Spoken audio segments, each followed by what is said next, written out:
Welcome to Analytics Fridays, Episode 3. And who in your organization has access to GA4? Current employees, partners, or anyone? Most experts focus on how to map data, which means dimensions and metrics from GA3 into the new GA4 environment. Some support themselves with dashboards from GDS. Others, with explorations built into GA4. Of course, reporting is important, but not more so than all the other steps. During my series GA4 Beginners and Analytics Fridays, we will examine all the pieces of the puzzle. In a previous episode, I mentioned how to approach the migration planning process itself.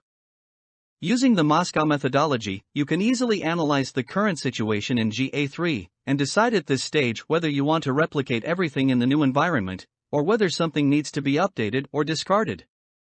Okay, let's assume you've got it down. After all, July 1st is long overdue.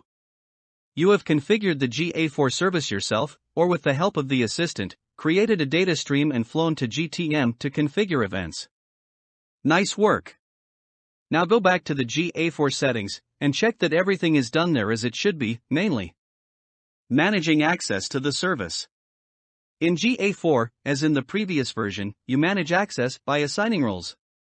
These can be company employees, agency employees, and other people, temporarily allowed into Google Analytics for some objective.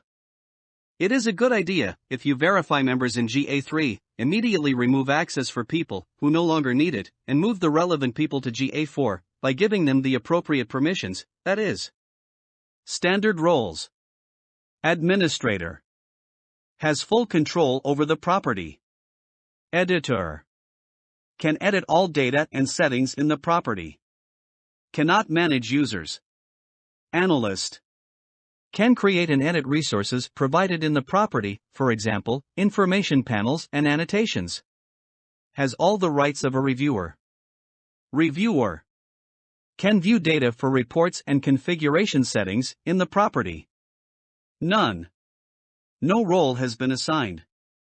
The user may have a role for another resource. Data restrictions, GA4 only. No cost data. There is no access to cost-related data in the property. No revenue data.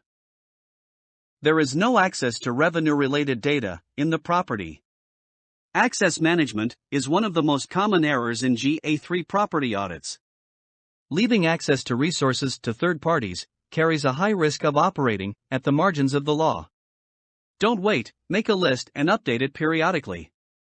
Roto is not empty words, and under Roto Google Analytics is a data processing entity, whether we want it to be or not. Let's have full control over who has access to this data. See you in the next episode.